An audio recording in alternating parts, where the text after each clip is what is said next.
Side dish for chapati potato kurma எப்படி பண்ணுறதுன்னு பார்க்கலாம். 3 உருளைக்கிழங்க குக்கரில் சேர்த்து 3 விசில் விட்டு எடுத்துருங்க. கடாயில் 2 வரமிளகா, கொஞ்சமாக கல்பாசி, சின்ன துண்டு பட்டை, 2 கிராம்பு, 2 டேபிள் ஸ்பூன் மல்லி, ஸ்பூன் சீரகம், 1 டீஸ்பூன் மிளகு, 1 டீஸ்பூன் சோம்பு சேர்த்து நல்லா வறுத்துருங்க.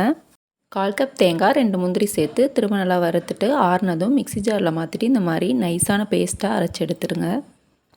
கடாயில் 2 டேபிள் ஸ்பூன் ஆயில் சேர்த்துட்டு 1/4 டீஸ்பூன் கடுகு, 1/4 டீஸ்பூன் உளுந்து, கொஞ்சமாக கருவேப்பிலை, ஒரு பச்சை மிளகாய், ஒரு மீடியம் சைஸ் பெரிய வெங்காயம், ஒரு தக்காளி, கொஞ்சமாக உப்பு சேர்த்து நல்லா வதக்கிடுங்க. இப்போது அரைச்சி வச்சுருக்க பேஸ்ட்டை உள்ளே சேர்த்துட்டு 1/4 டீஸ்பூன் மஞ்சள் தூள், தேவையான அளவுக்கு உப்பு சேர்த்து ஒரு 2 நிமிஷம் நல்லா வதக்கிடுங்க.